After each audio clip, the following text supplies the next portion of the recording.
What's up everyone, my name is Ben and today we'll be talking about 5 problems with the new Huawei P20 Pro. Don't get me wrong, this phone is really good, but just like with any phone, when you're buying it, you are always thinking about the negatives, so the cons of the phone. You're thinking about, is the money that I'm spending worth dealing with these negatives?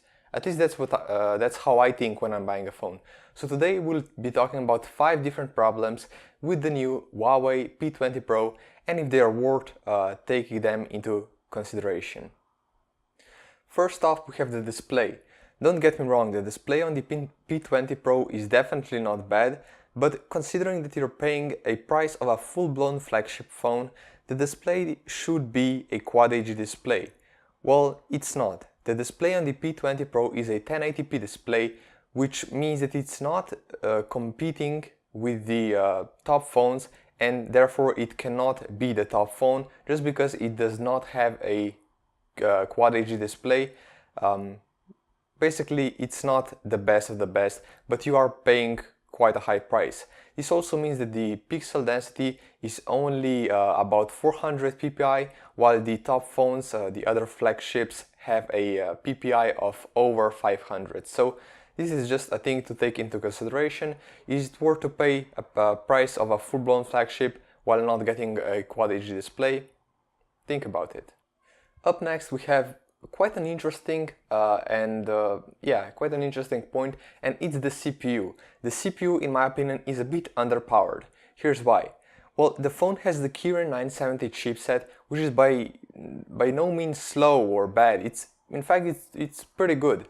The phone is nice, fast, it works well.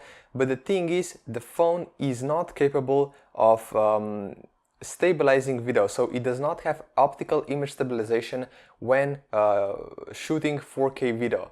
And considering this is a full-blown flagship and you're paying the price that something like that should be available, it just blows my mind. It's also quite interesting that the Huawei P20 Pro performs about 20% lower, or about 15 to 20% lower when looking at the benchmarks and comparing it to some other flagships like the S9, the Sony Xperia XZ2, the Pixel 2 XL and others. So yeah, it stays about 15% behind, which is definitely not that great considering this is supposed to be a full-blown flagship. Up next, I'm going to be talking about one of the features that Huawei is heavily promoting. Well, in my opinion, that heavily promoted feature is more of a downside than it is a positive. Let me explain. So the AI, Huawei is heavily promoting this. Their feature that when you point your phone at something, let's say a plant or anything like that, it will automatically recognize the setting and adjust the settings. Well, here's my experience with it. When you point your phone at, let's say, the sky, greenery, landscape, portrait, it will just fully blow out the colors, which means that the greens will be even more green, the blue colors will be even more blue. Everything will be just so much more vibrant, and it also gets in a way. So when you're taking a picture and you just want to take a picture as how it looks, the phone will automatically put up all the settings, which means that the saturation will be blown out of proportion and everything will just look really weird. So I found that feature to be quite confusing and frustrating, so I just ended up turning it off just because it just blew everything out of proportion, the colors were too saturated, and I didn't find the feature that useful. Up next we have an interesting point, which is more of a problem to the company than it is to the user, but at the same time it is also a problem to the user. And that is the fact that the P20 Pro is not available in the US. So the carriers will not be holding this phone, which is kind of disappointing, and let me explain why.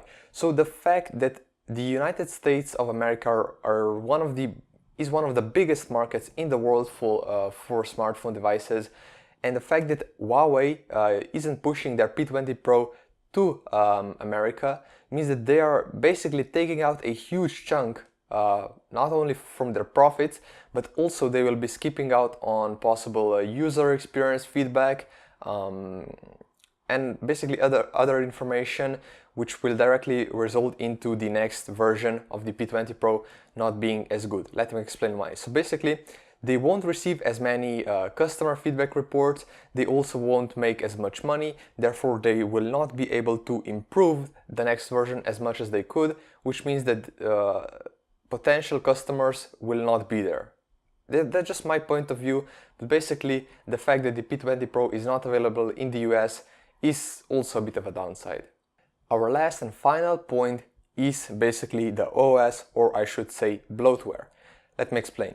So basically the phone, you're getting Android on it, and just like with any other flagship, most of the time you'll be getting a heavily modded customized skin over it. Basically with the P20 Pro you're getting Huawei's customized skin, and with that you'll get a lot of features, which is really good. I'm really happy that you get it when buying that phone.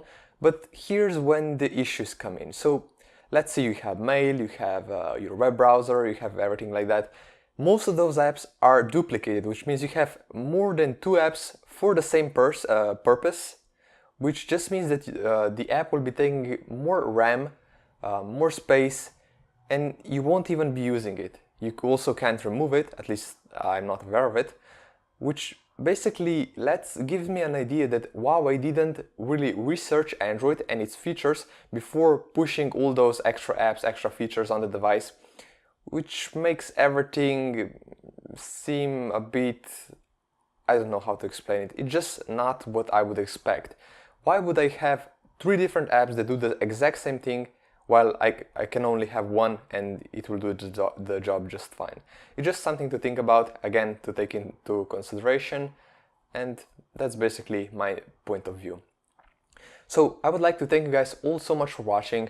I really hope you enjoyed this video just like you did all the other ones with the exact same topic. I really believe that when you focus on the downsides of a phone, and if you ask yourself if you can deal with that, and if you think you can, you will make a great buying decision. So at the end of the day, my job here is to help you out to make a good buying decision when purchasing your next smartphone device. Thank you so much for watching. I'll see you all next time.